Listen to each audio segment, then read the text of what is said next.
We are live. Okay, so we're all here. There we go. John, are you here? I'm here. Awesome. So, with all of us here, this is the MythBrigade. This is a group of guys getting together to play some Warhammer Fantasy Roleplay 4th edition, which kind of ignores 3rd edition because 3rd edition was a horrible travesty. Oh boy, was it? Yeah. Oh boy. Woo. So I'm Jason, and I will be running the game, which means I'll be talking in all sorts of strange voices. Hopefully, none of my coworkers are watching this, other than the one that's playing right now. So I'm going to be running fantasy for the first time. I'm mostly Call of Cthulhu and D&D. Actually, D&D, going back to 2nd edition or something. But what I wanted to do to kick this off, to kick the channel off, is go around and first let's talk about who you guys are, where you come from, like the actual people, not the fake ones. Where do you come from? You know, what's your personal information, credit card, socials? Oh, yeah, definitely. Yeah, so let's go around and do that. On screen? At least it's not tech support asking for it, you know. Yeah, but yeah, let's go around and get everybody's bio, and then we'll talk characters. So I'm going to start with Rivers because you're at the top of my screen. Well, not much to say about me other than I'm probably the youngest in the selection of men you've got here. What? Yeah. I'm only 21. 100 years old. I'm an Alabama native, although I was born in Georgia, so forgive me for my counting errors. I can only count to 10. That's perfect because most of your roles can be figured out that way. Yeah. No, I'm joking. I went to school here in Alabama. I went to Troy University for a while as a theater major, and I got tired of that. And then I was like, you know what? I want to do something with my life that isn't, just me dancing around in a tutu. Did that for a while, by the way. That's awesome. I did ballet for 18 years. Yeah, and then I decided to jump ship and go join the Marine Corps for a couple of years, and I did that. And I've danced around with a few professions whilst I was doing that. Thank you for your service, by the way, man. That's awesome. Oh no, it was my pleasure. And I'd do it again. But other than that, currently I work at a gun range and teach people how to shoot guns and be, responsible with such things. And other than that, I'm just a blue collar worker, I guess. Awesome. I'll say the very least. And I've had a long experience with growing up with board games of all sorts. I remember playing Settlers of Catan for when I was like 3 with my uncle, and he got me into AD&D, and that spawned the whole theater thing. And that's where my foundation for role playing came from, is being a different person and living through that, because it's a hobby that I fell in love with almost instantly, because it's stories that you get to make with other people, and being creative like that leads to all sorts of things and memories that will last a lifetime. So, was your first role playing game, Rivers? Was it like your first experience with role playing? Kind of like, did it freak you out a little bit when people started sort of portraying? No, my if you've ever seen videos of Gary Gygax, imagine Gary Gygax but like fatter and with a longer beard. Like think of a fat Gary Gygax with like a beard that looks like Gandalf's. So like a diabetic Elminster or something like. Yeah. So what's going on there? Yeah, and that was my uncle, and he went whole hard into being a dungeon master. He would talk in crazy voices, and he would really get into the oral storytelling tradition that kind of D&D borrows on. Yeah. And he came from a long line of Italians, and so their oral traditions are very, very kind of like they talk with their hands, they do all sorts of stuff. Yeah. And so they're very big on that, and and he was all about it. And from that moment, it kind of enwrapped me. And from a young age, I was very bookish, and so I love to sit down and read things. And when I got into that feeling, he was just he founded in me the drawing, I guess you could say, of my own imagination, and then crafted it into what it is today. And I run very many games, and I've set my own Game of Thrones universe in a whole different world that's totally not Europe and Africa, but it's totally nice. And nice. But yeah, you know, and I take great pride in writing stuff like that and crafting a story with, you know, other people and other like-minded people who enjoy this hobby. Hell yeah. And Awesome. Hey, thanks for that. So welcome Rivers to the show, ladies and gentlemen. Next on my view is, damn it, Jim Powers. So hang on, I gotta say. So, oh boy, that is the best fucking name ever given to a human being ever, Jim Powers. I'm not wrong about it. Am I wrong? Any of you guys? Do you not agree? I don't know. I get compliments from my Rivers Long, Jim Powers. You guys need to change your name to like fucking Metal Sword, James. That'll be you.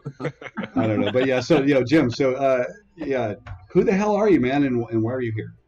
Sure. So this is actually my first time playing Warhammer, but my history goes way back with D&D, much like Rivers. I grew up around the time where like Mazes and Monsters was a big thing, the first D&D craze. So I definitely was never allowed to play D&D, so I definitely played a lot of D&D. Yeah. Was it like a religious thing? Right? Was it like a hey, don't do that, that's the devil's work sort of thing? Yeah, exactly. Awesome. Exactly. So Hail Satan. That's good. Then kind of took a break from it when I started college and ended up getting really heavily into LARPing. Nice. I LARPed for a long time in the Northeast, kind of traveling all up and down the Eastern Seaboard, going to different games, and that sort of scratched the itch for me for a while.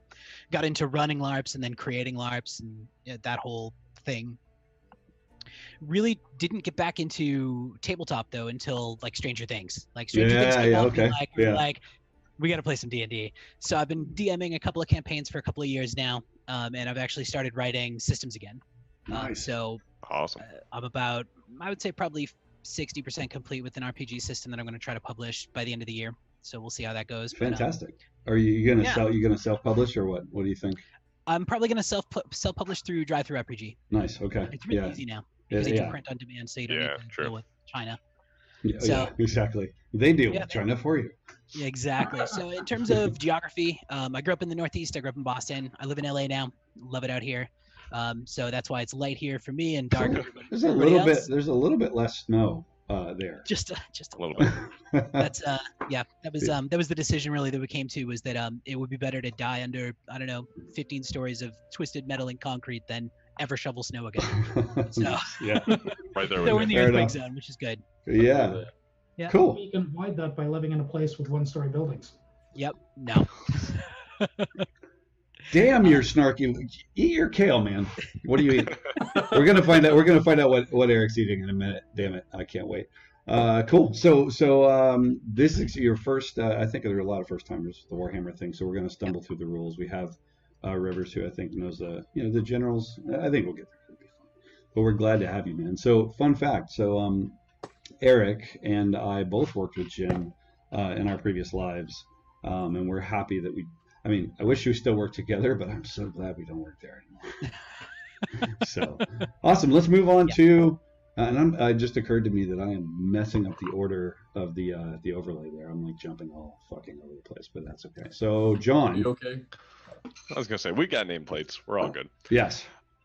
So let's see. I started playing D&D probably about 12 years ago now. I actually started in college, had never played, always kind of interested in it, and a bunch of us sat around one day and we're like, why haven't we played D&D before? And learned it. We started with 3.5 and have been playing 3.5, Pathfinder, briefly 4, which was atrocious, and then 5e, and have slowly gotten more and more friends into it.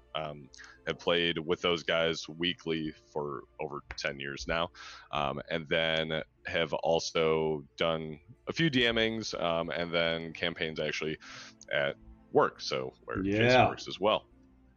So anything to not focus on work, we'll play some D&D. Yeah, exactly. So yeah, first time to Warhammer. I'm excited to play it, and I'm a huge Star Wars nerd. If you can't tell by the shirt and I don't know that that's true, John. I don't think that's true. I couldn't tell that at all. Speaking of snow, I was just in Chicago for Star Wars Celebration. I actually grew up for 20 some years of my life outside of Chicago, so it was a great reminder why I moved to Florida, and because I hate shoveling snow as well. And then on the side, I'm very passionate about video games and the video game industry, so I have a weekly stream on Twitch where we go over this week in gaming, so video game news, and then we also stream games, talk to people. Shout out to Steve Nedley, who's in the chat. What? One of our faithful companions over there as well. Incredible artist as well, which is pretty fantastic. awesome. We're going to have him draw your heads and create sort of a banner for the channel at some point. That's awesome. He also did, he's just done a ton of work. Incredible work. Mm-hmm. So I have a question for you, John. Why the fuck is your wall so green? Do you just hate yourself, or do you use that for something?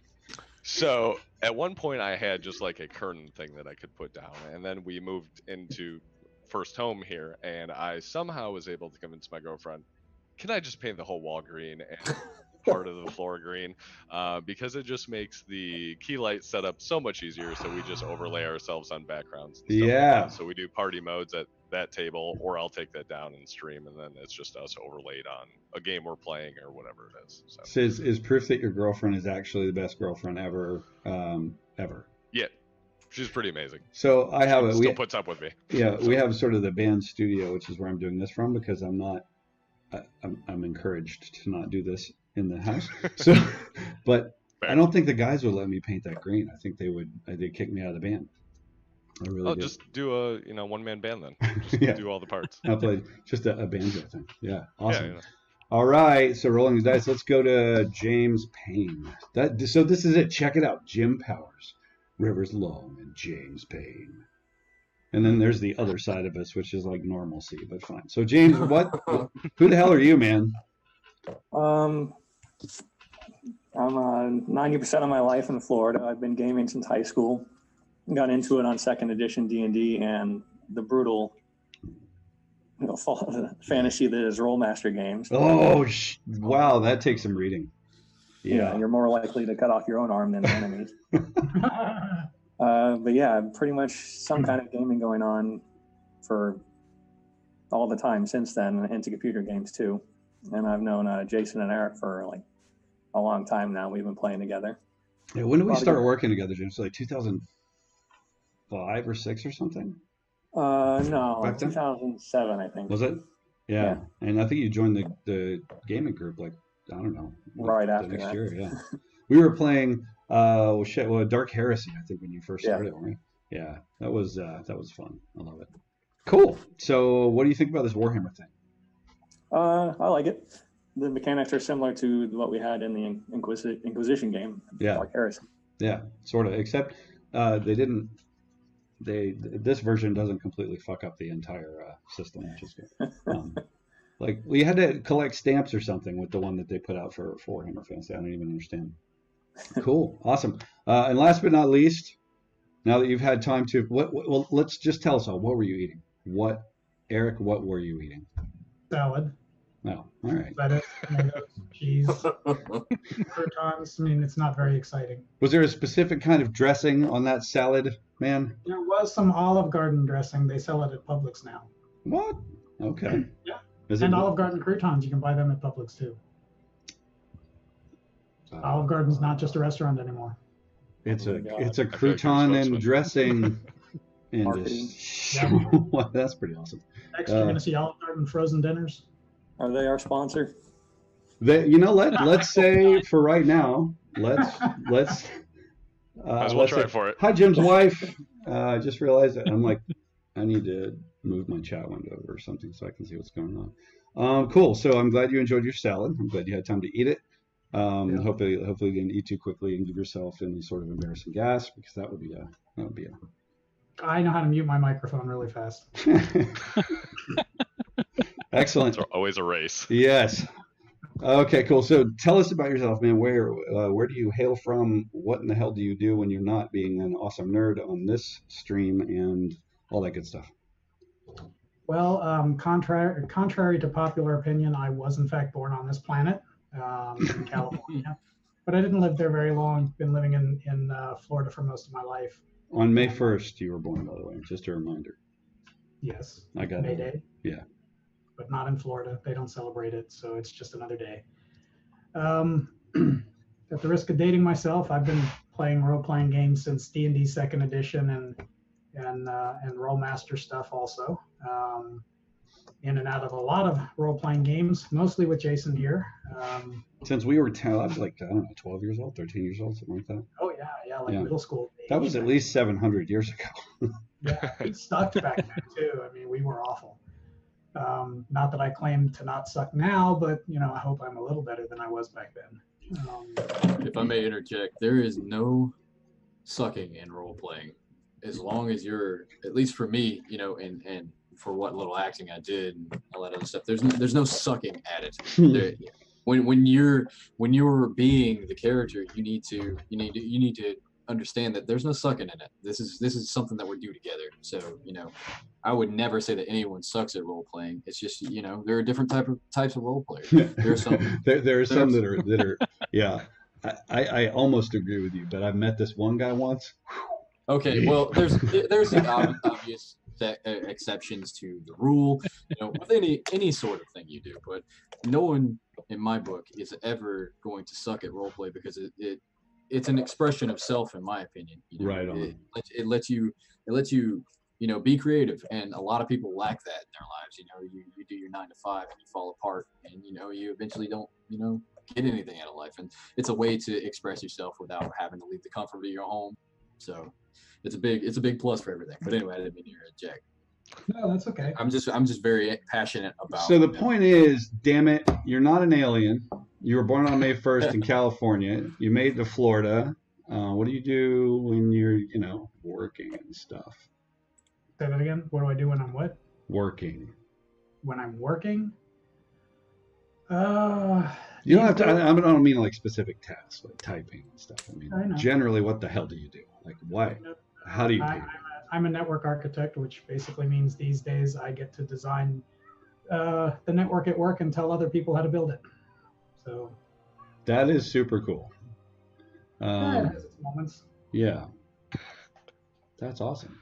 Okay, so I guess just a quick hit about me. So I've been a nerd. I am still a nerd, but I've been a nerd since I was a little kid. I used to role play, as G.I. Joe in my yard. And I was just always off in a different, world, because that's what kept me sane in the small town I lived in.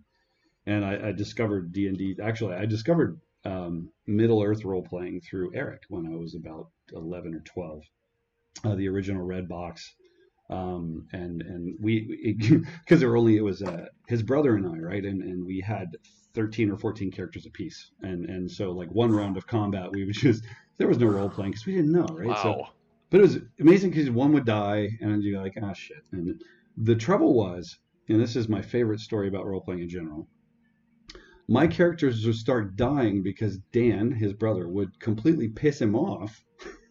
And so you would just start killing us. And I'm like, stop it. I didn't even say that. I'm down to 12 characters. What are you even doing? But yeah, so I've been running games a really long time. I started my first DMing or whatever when I was about 15. And I was pretty horrible at it. And I'm still pretty horrible at it. But I really love it. I think we're going to have a lot of fun. So what I had in mind for this first session, there's two parts. I'd like to get to know each of your characters, so you guys kind of have some general idea. The expectation is that your characters have been traveling with each other for a little while. I'll get into specifics in our first actual game session, but you would be generally familiar with one another, and we're going to do a little bit of an exercise to create some bonds between those characters so that you have something to role play against. So in particular, you're all under the employ of a merchant company, and you are on a bit of an interesting and urgent errand, and accompanied by your morbidly obese merchant boss, who will be fun to role play. I have a morbidly obese suit that I'm going to put on between scenes. It's going to be fantastic. Oh my god. Anyway, so let's. I'm actually going to follow the overlay this time, so it's a little more streamlined. But so James, Grimwald Baram, human servant. What the hell is this guy doing? He's just a kid, man. Don't mess with him. So tell us about Grimwald. He's just nobody important from nowhere significant. He's like just on his own as of recently. and somehow ended up in the employ of whoever we're working for here, and is basically a lackey at this point. Has dreams of being something better, but until then happens. Like goose off practicing with a fake sword and all that. It's relatively good-natured. Hasn't been down by the world yet. Look at his picture. And I'm not even. Yeah, he's hot. He looks good. I'm just gonna say, well done to his parents. So he's under the employ. So he's a do boy, right? He can be seen kind of tending to the wagons and feeding the horses and all those sorts of things with this caravan. Yes, embrace Papa Nurgle, says the chat. That's awesome. Cool. So what should the other characters know, do you think, about Grimwald? How open is he? Other than the fact that, damn, that guy's hot. I wish I was him. Yeah. What should they know? He's not really, like, he's just out in the world for the first time, kind of taking it all in, more listening to what everyone's saying and what's going on. Awesome. So kind of quiet and always just kind of lurking around the corner sort of thing. Yeah. Yeah. And how old is he? 17. I think I enrolled the age. Yeah, you did. Awesome. So that's fantastic. Just on the other safe side of puberty, I guess, is good. So very cool. So the safe side? Yeah, I don't know. I think I'm still in puberty, actually. So welcome, Grimwald. That's awesome. Mr. Corbin Mossbrewer, who, if you can zoom in on that overlay, that guy's got some choppers, man. He's got a hell of a smile. So the only non-human character. How did that happen? I wonder. Don't know. It's just the way the dice rolled, man. Yeah, so you are a male halfling artist. What in the world are you doing out in the world as an artist?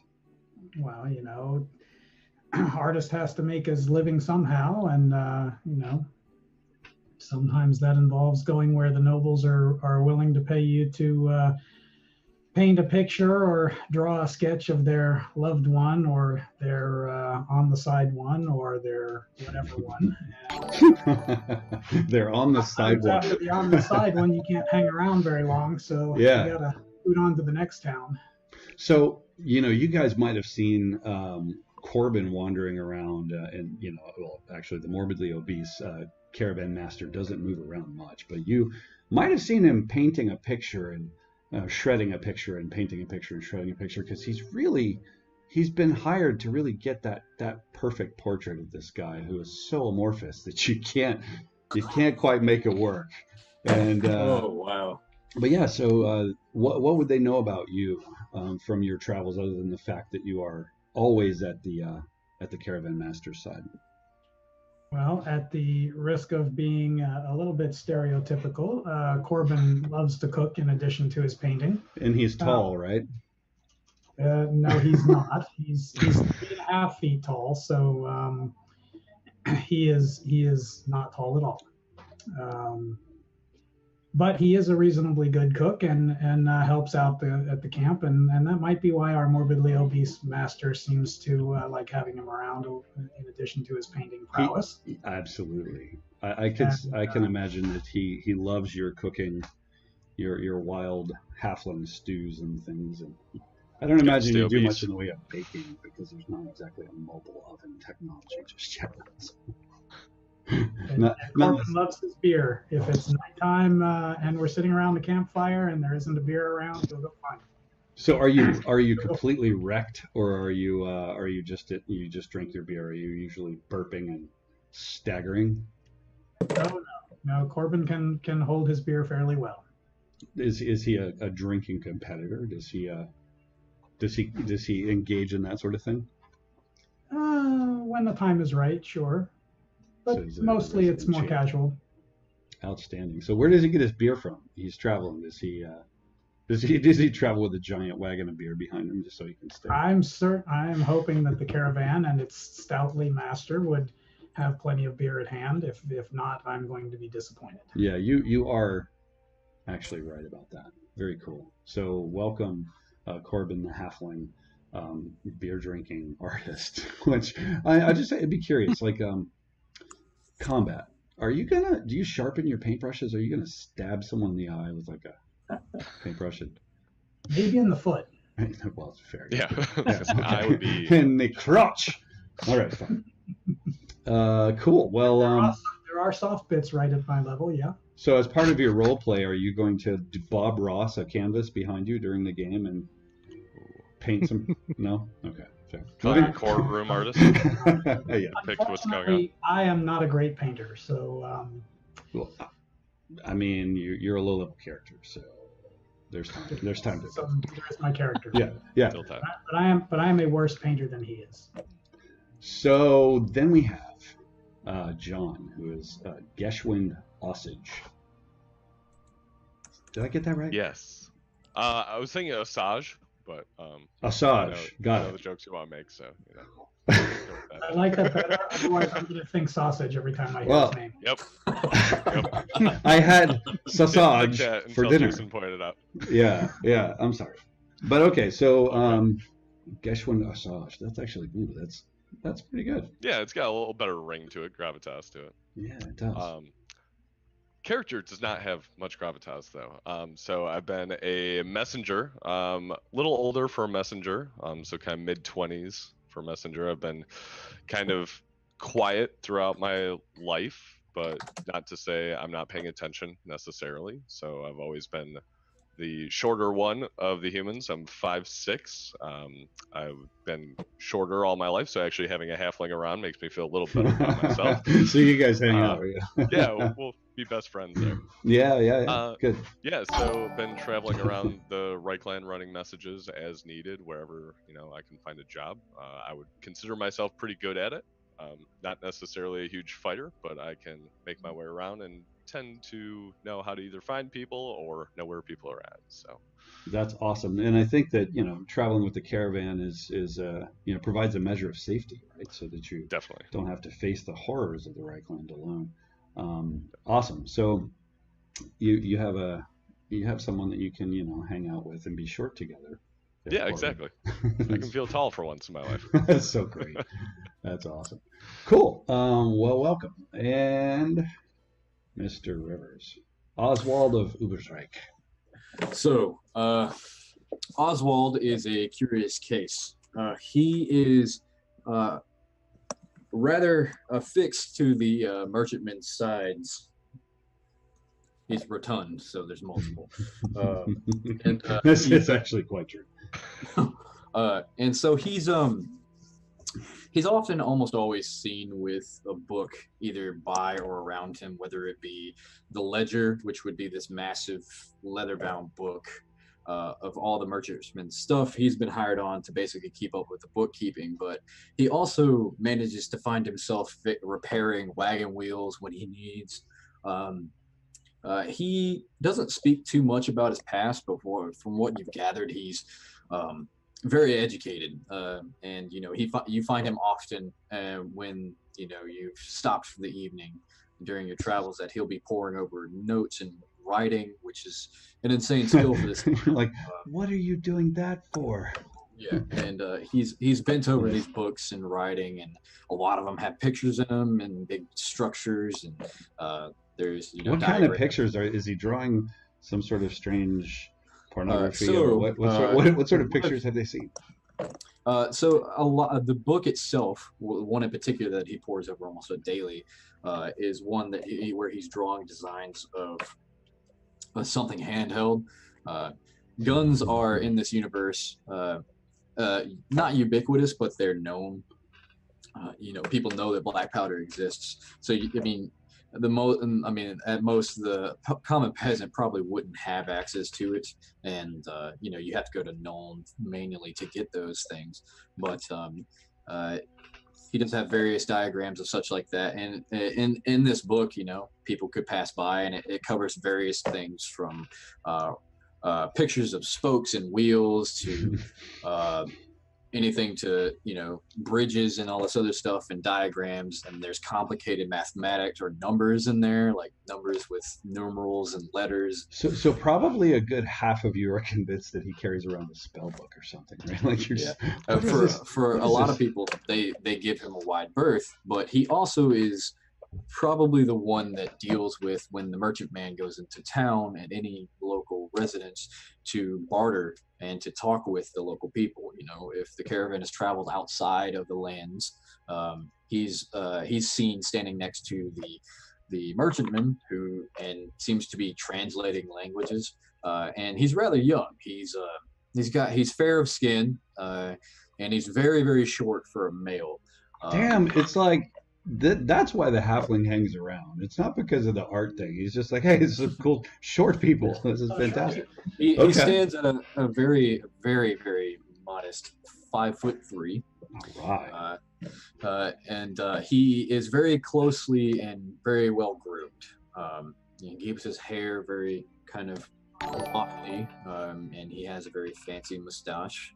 And it's like a L'Oreal ad. I can see like, yeah. And he takes great pride in his appearance. But he does have his own sort of eccentricities, and namely being his book. And pretty obsessed with that thing, huh? Yes. Okay. Very much so. I've known people like that. It's a different book, arguably, but still very cool. So I picture him as like our finance guy's name is Matt, but like Matt if Matt could fix cars. Perfect. Yes. Awesome. That's very cool.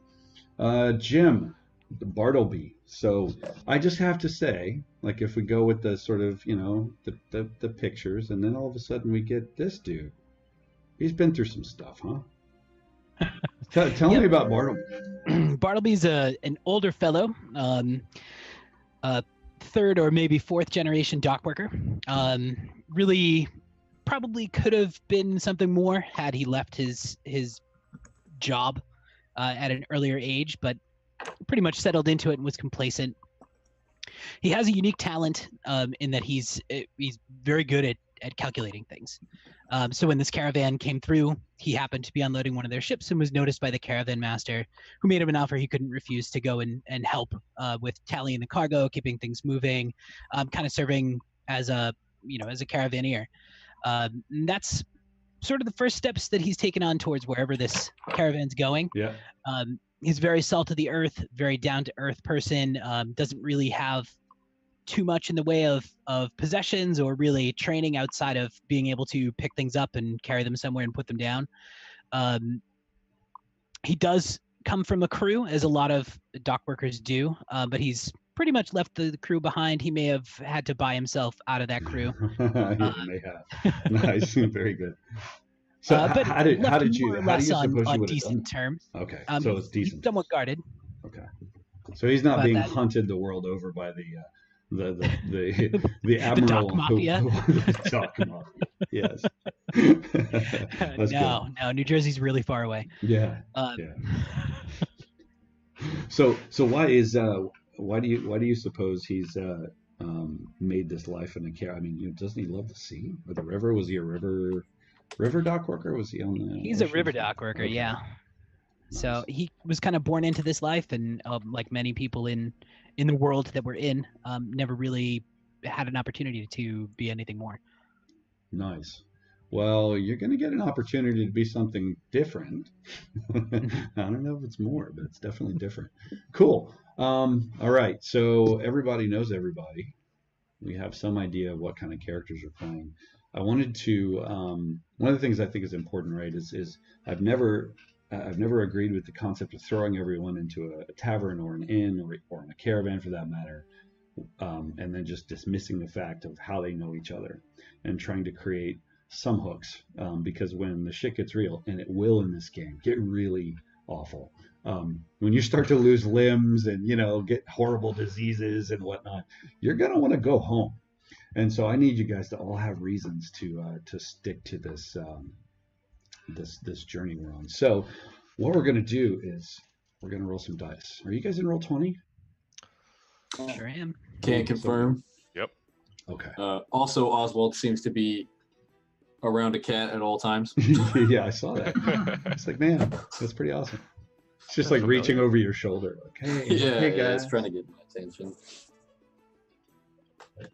So what we're going to do, I've created a table or two of random hooks. And the other thing that I'm trying here, and this isn't explicitly the rules, right? But most game systems these days embrace the idea of creating relationships and hooks. But I've actually added a game effect to some of these hooks. So be warned, the hook that the bond that you wind up with could modify your character or another player character depending on how you assign that bond.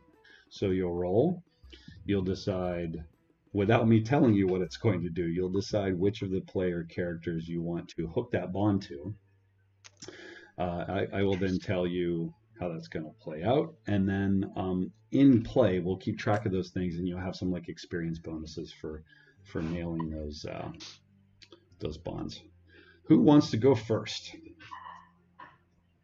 I'll go first. All right, Jim. That was a close one. So be warned, some of them are silly, some of them not so silly, some of them are fairly, chill. So it's I don't know that it's the most balanced table. We're going to do it anyway. So roll for me, please, a d10.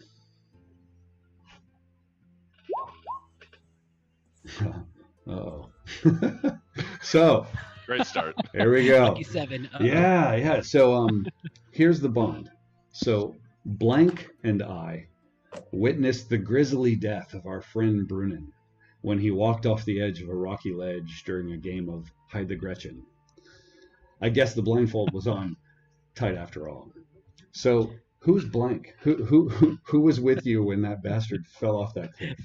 That is definitely our halfling friend. Okay. So the game effect of that, and if you guys wouldn't mind, I mean, I'll keep track of this stuff, but just jot this stuff down. So as a result of the tragedy, both of you possess a deep-rooted fear of heights. So you're going to take a -5 to climb rolls. Nothing horrible, but it's on any climb rolls involving heights over 30 feet. However, you've also learned to weave a plausible story as a duo to explain what the hell happened to Brunnen, because he was drunk and you guys were misbehaving. So anytime the two of you are trying to put together some sort of persuasive story, you'll get a +10 bonus as long as you are doing it together. Does that make sense? Yeah, it sure does. All right. So Jim, you get a second one. Let's see what that second one is. Give me a roll. Can't be 7 again. Reroll us anything up. Okay.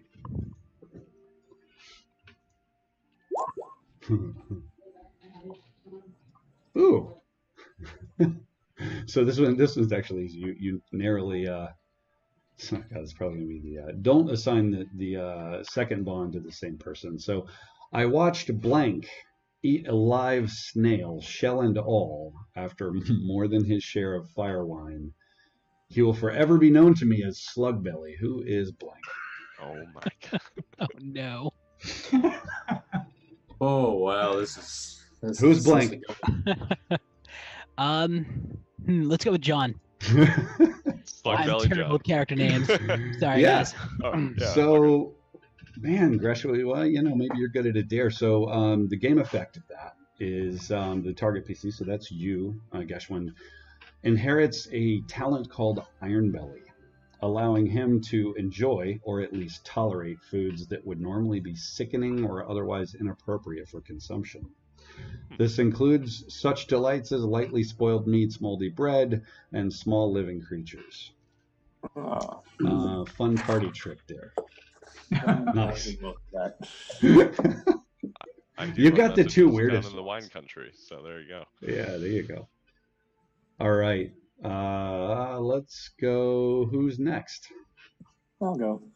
All right, James. Grimwald, what kind of bonds do you have?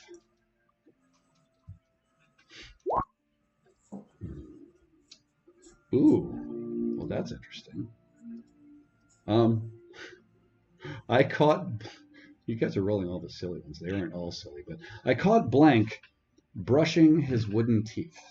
I had no idea woodworkers could do such unbelievable work. I'm sworn to secrecy, and I must find out. Is it poor hygiene? Who wants wooden teeth? No, that's up to you. You get to decide that. You may.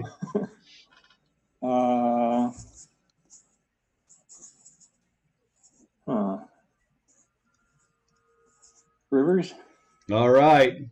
So, Makes and sense. Makes sense. maybe they weren't quite right. That does tie back. So the fun part about that is, so Oswald gains the Epic Choppers talent, which is a howling golem, allowing him to leverage his hard wooden false teeth to bite through many malleable substances. I'll give you the game rules for that, weathers or rivers. If you happen to want to use that as an attack, you can do so as well. So you can fly through and bite someone's face. I'm fine with that, as long as you don't mind having your jaw torn off.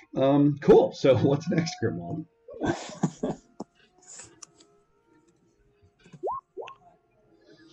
8. Okay, this one's not too bad. So I admire blank because of his talent at blank. So the second blank you'll fill in once you picked a person. I've learned so much just by watching him work.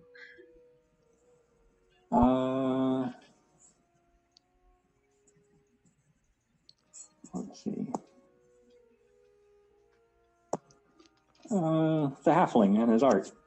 The halfling and his art. Okay, cool. So what you're going to be able to do then, as a result of that, is you can select a single one of his, and let's go with sort of his art skill, I think.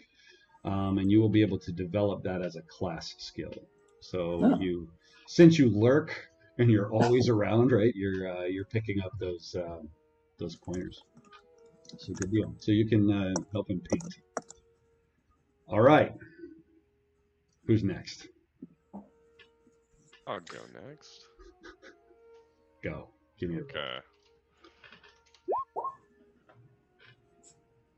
a 5. So this is interesting. Blank sort of saw me taking a closer look at some trinkets in the South Market a while back. I swore I wasn't stealing, but it wasn't until I shared the spoils that he actually let it go. Who saw that happen? I think I'm gonna have to go with Rivers for Oswald. Oswald saw the filthy messenger in a moment of weakness. I'm not suggesting that you're a klepto forever. So the two characters have formed a bit of an unlikely bond around the character's nimble fingers.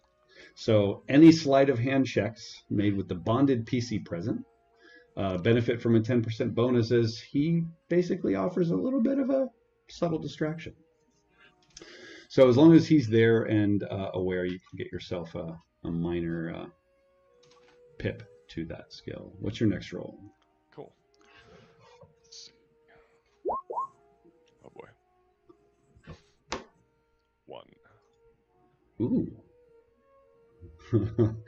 Blank pulled me from beneath a wagon when an impromptu jack gave way. Somehow, maybe Oswald made that jack. Somehow I made it out in my life. This is a kindness I am honor bound to repay. Who do you owe? Definitely. Gonna go with James on that one, Grimwald. Okay. So Grimwald. So yeah, on any fumble that involves physical activity. Oh, this is so bad. I'm sorry, you're only 17, but on any fumble, so this is for you, Grimwald, that involves physical activity, you have a 15% chance of experiencing a wrenched back. Because, man, that adrenaline helped you lift that wagon, but did you ever fuck yourself up in the process? So that would impart a -10 penalty to any test requiring movement or, that sort of thing, core movement. Subsequent fumbles on physical tests made within a single day will increase that by 10%. But you saved someone's life, and your back might have been bad to begin with. You're not sure it was his fault. All right. Does that just leave Corbin? And yeah, Corbin. I don't know about anybody else, but let me see.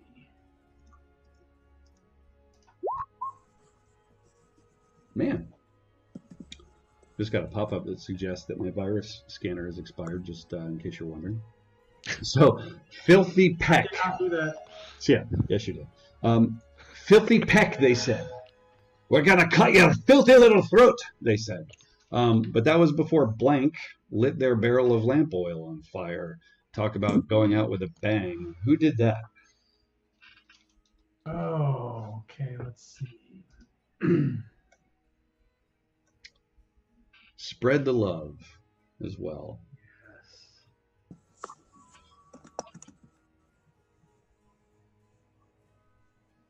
How about Geschwind, if I said that right? Yep. Awesome. So, man, he steals shit. He blows up barrels of oil. Fantastic.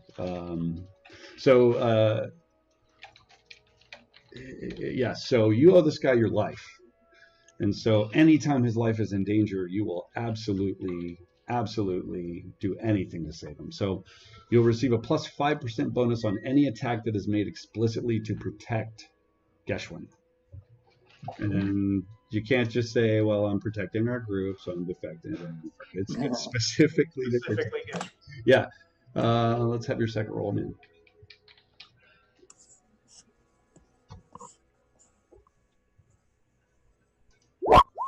Ooh. Ooh. Blank is my comrade in arms, pints. Take one down, pass it around, 288,432 flagons of ale on the wall. Who's your drinking partner? That's ideal, I guess, based on your explanation. Who's your drinking buddy? I'm going to go with Oswald.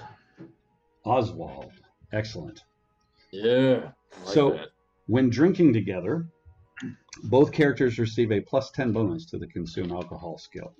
Conversely, anyone attempting to keep up will receive a formidable minus 10 penalty to any skills or any checks of that skill.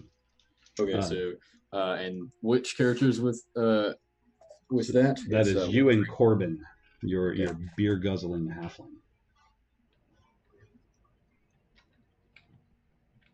Yeah, I like that.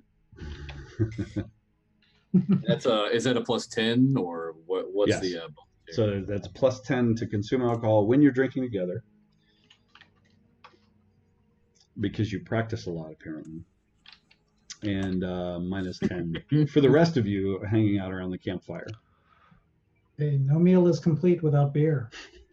Oh no, this is the Empire is analogous to HRE Germany, so this is beer is our bread and butter, literally. Absolutely. The chat's actually going to go consume alcohol and practice, since it's a skill now. It is a skill. It is a skill. It is a skill, and it's useful. You can get poisoned by alcohol and stuff like that. Yeah, there you go. Build that tolerance. Yeah, exactly. I plan to have checks every 5 or 10 minutes in every encounter. Good. So let's talk a little bit about what's going on, and then we'll. Yeah. I haven't. Shit! I'm so sorry. No, it's good. Roll your dice, buddy. Will do. Give me 1 second. Ooh. So, blank has bested me time and time again in various trivial tests of strength.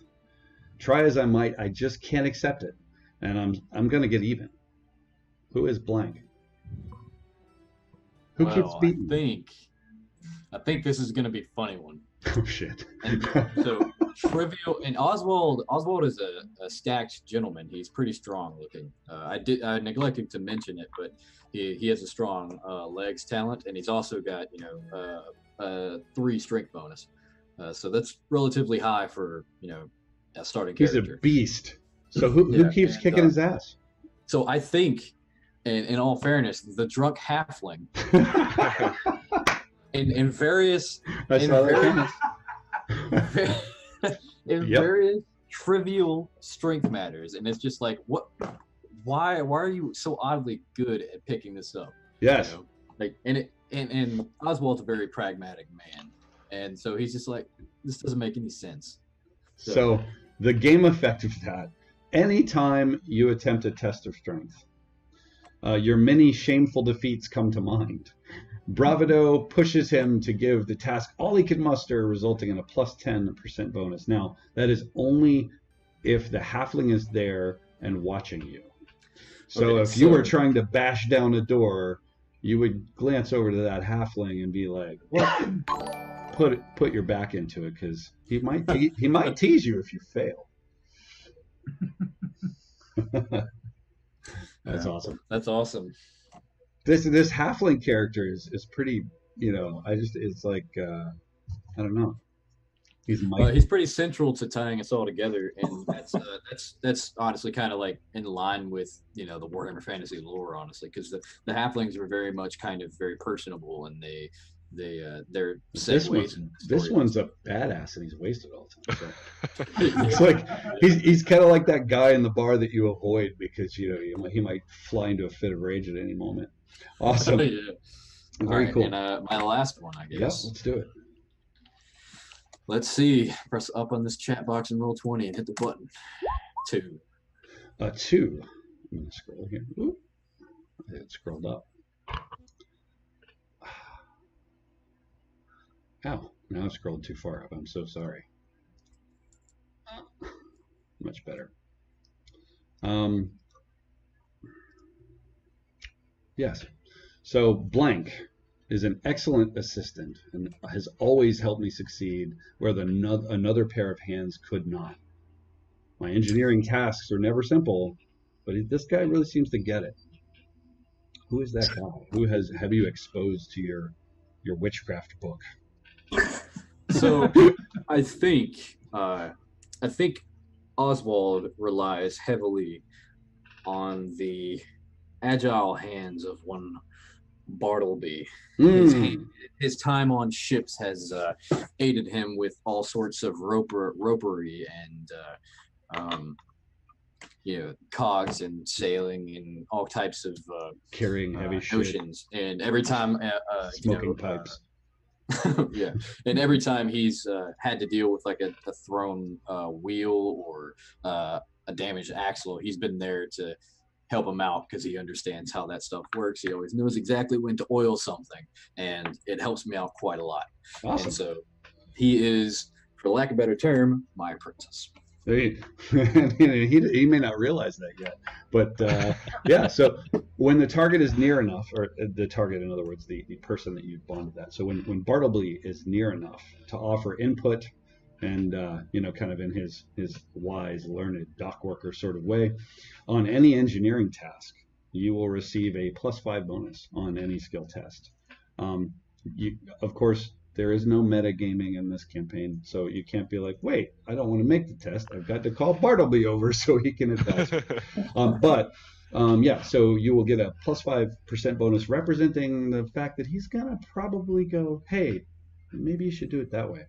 He's very wise, and he's got his ears on him. Am I correct to assume that Bartleby's a little bit older? Yes, for sure.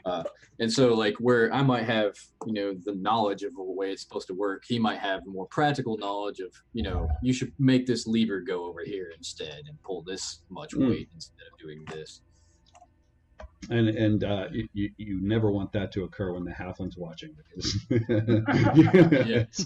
So when you're actively if Bartleby is actively assisting you, you get an additional 5% on top. So if the two of you are sitting down and collaborating on some specific engineering task, then that will give you a little bit more of a bonus. So it's kind of like having a backseat driver versus if someone were actually hands on the steering wheel with you. Oh, that analogy doesn't hold up because I think people would die if that happened. But that's okay. Cool. So are we happy with our bonds? Are we going to be able to work with these things? I think there's enough. I want to know that there's I feel like I want to see if everybody's kind of like tied in, but from what I could tell, it seemed like it was very much kind of tied in together and everybody's kind of close knitted. That was my hang up there. I was trying to think about like what's needed to tie everybody together. So far it's keep the halfling alive so we can stay friends. That's part of it. So before our first actual game, which will be next month's session, right? I will provide you each a little bit of narrative to consider as to what your role in this sort of bizarre mission is. But for now, I'm going to tell you just the high level, what's going on, sort of thing, so you can ponder that, and then we'll call it done. I'll give you guys an hour back Although I'm really excited to get started, so theoretically, it's like, let's just hit pause and hit play again, and it's next month. So, working for this merchant company, each of you serving your own role in various other caravans. There was an afternoon not very long ago where you were effectively the only ones around the merchant yard, again, doing your various tasks. Some of you looking for arrangements to travel with the caravan, and others just hoping to keep your job or avoid a good flogging, not slogging. I'm not sure.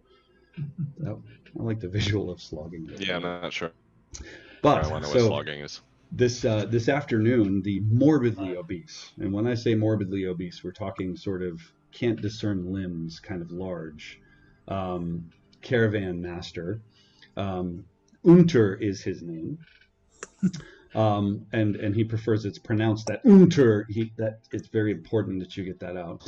He is a massive slug of a human being, but he always smells nice. He's always dressed. If you call it dressed, he's always covered in the finest silks. He sort of sent Corbin, how you sort of came to be part of this merchant group, his halfling servant out, and effectively brought you in, all of the people in the merchant yard, saying, we have to leave soon. I have an errand that I have to go on. Most of his guard was off with other caravans. So it's this ragtag team of folks. 12 wagons in total, carrying goods, because you have to make money. But he seems very troubled. He seems as if he has a personal mission to achieve, and he needs help getting there. So you will have been traveling across the Reichland, of course, headed from Osberg, there to the south. Actually, you guys are in Grey Mountains. Can you see the map? Should be able to see the map. Yes. Yes. So traveling from Osberg eastward and down and along the Reichwald forest there on your way to Ubersreich. So that's home stomping grounds for Oswald. Mm-hmm. The travel itself has been extremely boring. Lots and lots and lots of beer has been had, but there's this overwhelming stress. There's this underlying urgency that you can't quite put your finger on. So in the narrative that each of you will get, it will tell you what little bits of insight you have as to why it is that this large, to say the very least, merchant lord has been plopped onto a litter and is being dragged by 2 oxen across the Reichwald forest on this errand to Ubersreich. And that is where we will begin, I think, our first session. So there'll be a little bit more formal narrative and audio and such for you guys to check out when we start. But just check out the map, get to know the area, read about Ubersreich, because you would generally know most of these things, I think. And then read some of the nasty things that can come out of the Great Mountains as well. You'd be expecting some orcs and some, or rather orcoids green and skins. some green skins. Yes. Some green skins, and there's some various other things that go bump in the night in the region. That's very particular, but Ubersreich has one of the biggest engineering things in the Empire in it. It's a massive bridge that spans the river. I forget the Scheidel River to the which connects basically Helmgart to the rest of the Empire, and it's a big building. I'm becoming more and more convinced that Rivers is actually from and it's one of the biggest bridges made in the Empire itself. And so when I rolled up the engineer class, I was like ecstatic, because I was like, oh man, look, this is literally the thing that, like, in his bio I have it put in there that, like, it took his breath away when he would look at it when he was younger. And Ubersreich is a small community. It's about 3,000 people, but it's like one of the biggest trade hubs in the Reichland, because it's got Bretonnia back behind it. It's coming from Silistria, which is in the other direction, and it's like one of the big trade hubs for the entire region. All the dwarven trade comes from there. So I do not believe anymore that Rivers is from Earth. Rivers is actually from Earth. No, seriously. I've read my fair share. Awesome. Yeah. Maybe you can answer. Is that the Ranlands Garden down there as well? Is that the southeastern part where the wine flows heavily? Because that's the part I'm interested in. You get most of your wine from Bretonia in the world, because they have great big fields. Bretonia, just make it France in your head. That's literally Gotcha. it. And you get a lot of beer in the Empire, but there is a province, I forget where it was, but they're noted for having the Knights of the Blazing Sun in it, and they have their fair share of alcohol, to say the very least. And also the Moot, which is where the halflings all come from, that's a very beery province. You think? Yeah, it's a very beery province. That's the only way I can describe it. Halflings are notorious for eating everyone and everything out of home. Including your caravan, as you realize that you're starving because the halfling is eating all your food and drinking all your beer. So there was a question in chat actually as to when the campaign will kick off. So we're going to run this monthly. It will. Thank you for the X on Rupert Strike. I appreciate it. The idea is that we will go from 9 to probably 11:30, something like that. So we'll figure out when our next date is, and we'll post that out to our various social media stuff. But it's going to be really exciting, and I cannot wait for most of the PCs to be some form of amputee. It can happen. It can happen. I have. I'm going to be giving at least one of you dysentery and maybe like some kind of bad boils. First. I'll take the Oregon Trail. Yeah, exactly. If it's called the Tides of Nurgle, there needs to be some boils. Yeah, I was going to use some video actually in this stream of like Dr. Pimple Popper to kind no. kind of illustrate. Yeah, cool. So do me a favor if you could just before we get together again, follow our various social media and just get the word out. It's going to be a lot of fun. I'm looking forward to playing with you guys. This is probably about a good 8 to 12 session storyline. So, it'll last us quite a while at once a month. We can celebrate our anniversary next year, right? So. Yeah. Well, and that brings some little bit of happiness to me as well, because, stories need to have ends. You can't just go off and be a giant adventurer and be level 20 and all this other stuff, especially in the Warhammer world. There's logical ends to people's stories, and that hardens me a good bit, because every good story ends. So yeah, it does. Particularly in this game, I find that often it ends with you die, and oh, that's a shame. Well, I'll be looking to bring some fire to the situation. So awesome.